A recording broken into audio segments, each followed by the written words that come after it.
In a hole in the ground there lived a hobbit.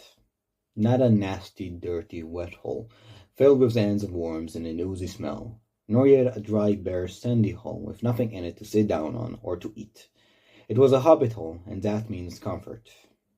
The Hobbit was first published in 1937.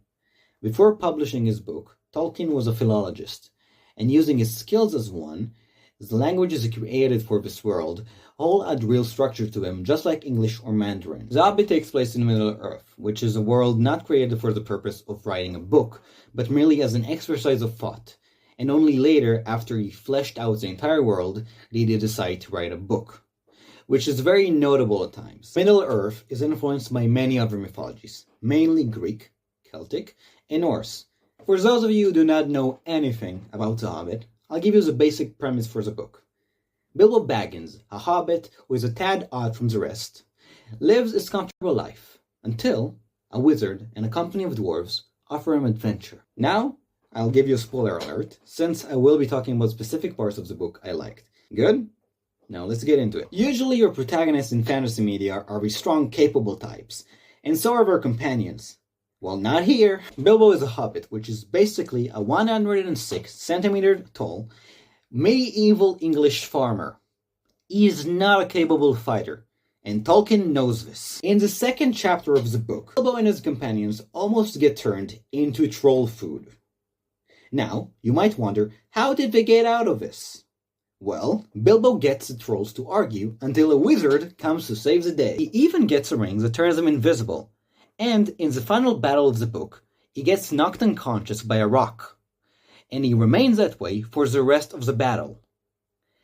That is just phenomenal writing in my opinion, truly. Company of Dwarves are also such a great cast of characters, each have their own unique aspect or characteristic to them. Most of the book, you just follow this beautiful cast of characters as they traverse Middle-earth and try to avoid as much trouble as they can. But the action finally ramps up when they reach their destination. My favorite chapter of the book is Riddled in the Dark. This is where Bilbo Baggins gets the One Ring, and he meets Gollum for the first time. And between them begins a battle of wits. The battle of wits is very simple. They will ask each other riddles until one of them fails to answer. If Bilbo fails to answer, Gollum gets to eat him. If Gollum fails to answer, he gets to show Bilbo the way out. It's a very close battle. However, it ends when Bilbo asks the greatest riddle of all time, "What's in my pocket?" Yes, it's in the rules. You can ask whatever he wants. However, that's a jerk move. But it's a jerk move that gets him out alive. This chapter is great in my opinion because Gollum is terrifying. Very, very terrifying. And also, he has some great riddles. And I love this chapter because of the riddles. And again, this is not very your usual protagonist of fantasy heroes where he's big and muscly. No, he just wins by being a little jerk and telling a riddle that is basically, "What's in my pocket?" Oh, and the One Ring is also here, but here it just turns you invisible.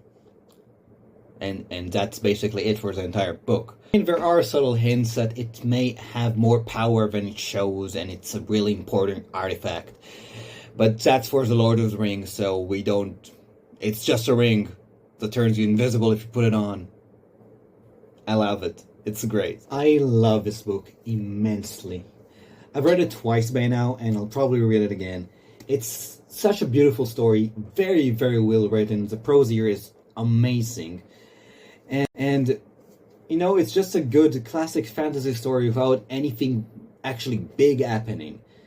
I mean, sure, there are big aspects to it with Smaug and the dwarves, but it's very small scale compared to, let's say, the sequel, which is Lord of the Rings, you know.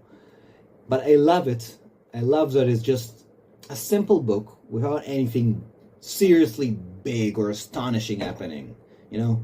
If you want to read a fantasy book that doesn't have your typical protagonist, fighting is not always optimal, and you follow a colorful cast of characters as they traverse a beautiful land while trying to avoid as much trouble as they can, but trouble seems to always find them, well, I think The Hobbit is just a book for you.